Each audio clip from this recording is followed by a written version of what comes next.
20 years ago. I was a labor and delivery nurse. We were housed here for years. During hurricane season, we have what we call Code Gray, and I was on the activation team. And I volunteered because I normally do recovery. And to say it was devastating, words can't really articulate what we experience in this hospital. There's no electricity here, no food, no water. That I actually never returned to work for the system. They did the best they could in the circumstances. You couldn't really prepare for a Hurricane Katrina. And so the day my husband and my daughter came, and it was coincidental that they happened to be here with me because my husband and daughter was to evacuate, and they were here with me for those 6 days. I was right here on the 5th floor in the research center, and you can see the fire escape, and you can see we have access to Tulane Avenue, and I just recall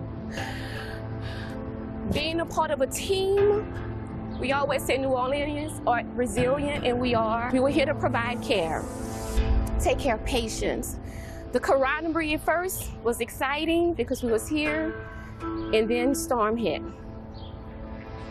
Woke up the day after the storm, and we looked outside, the sun was shining, and we was like, oh, it's not as bad as we thought it would be. And then lo and behold, I looked out the window, and it looked like a pool of water just coming down Tulane Avenue. People from the nearby housing projects, it's called the Lafitte Housing Projects, people begin to wade through the water, trying to get to higher ground, standing on the steps over there, trying to get to the interstate, trying to get to the Superdome, which is a few blocks away.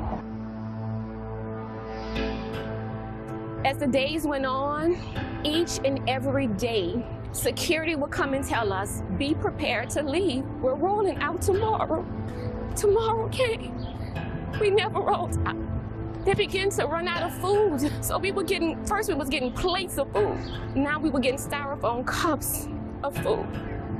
We got to get some food. And so right over here is Tulane Medical Center. And some people may not know, but there is an underground tunnel. And so we thought if we can get way through the water to get to Tulane, there has to be food in there because nobody's been there.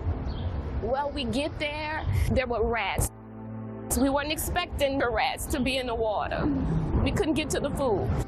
So we had to turn around.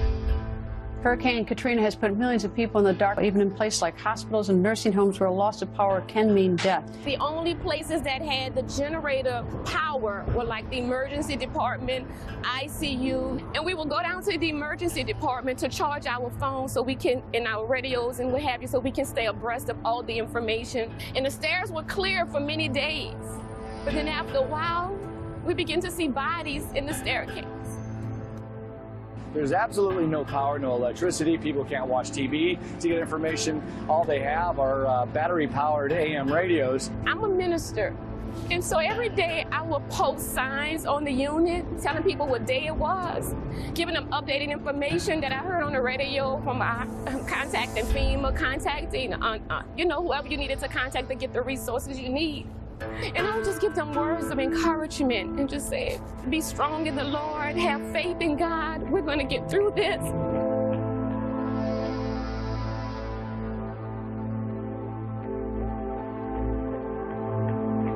It was just devastating. It was heartbreaking. Words can't really explain the experience that we had here. And in the midst of that, we were still providing care. We had a patient stayed at the hotel down the street, right a block away. Her water bag broke. She had to literally walk through the water. Got here, she went into labor. We were able to deliver her baby. We had another lady came in preterm labor. So we had a labor and delivery unit. Think about a MASH unit. They didn't have a labor and delivery set up here. We had to set the unit up, bringing all of our equipment down from the other hospital, set up a labor and delivery, set up a nursery, set up an NICU. And we had to provide care, not knowing what our homes would look like, not knowing the devastation that was really taking place because we're in this building locked up. So we had to put that aside and provide care for patients who needed us. When we got ready to leave, I felt like a refugee. They put us on the back of these 18-wheeler trucks.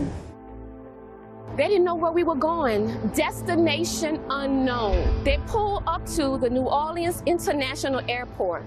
There were a sea of people. We will not get off. So then they took us to Baton Rouge, a convention center that had shut down, was not open, was not in operation. They somehow got it open.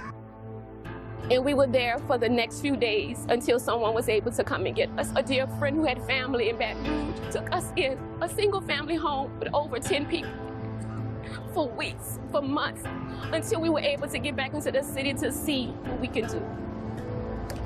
And because of my credentials as a healthcare provider, we were able to come back and check out our home. We had 9 feet of water. My husband lost his vehicle. Those are material things, but we lost everything. So it was devastating. And my daughter was 3 years old, a toddler.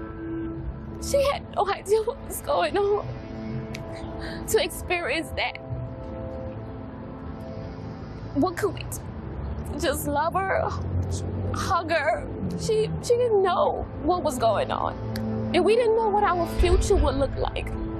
Thank God for, of course, insurance that only goes so far. Thank God for the help that we got from the government that only went so far. We were able to rebuild. We did rebuild. You know, we lost that home. We built a new home in Louisiana. We continue to take life, what they say, by the horns and just make it work. We did what we had to do, continue our professional careers, continue pursuing our education, continuing to provide for our family. We had to do it, and we did it.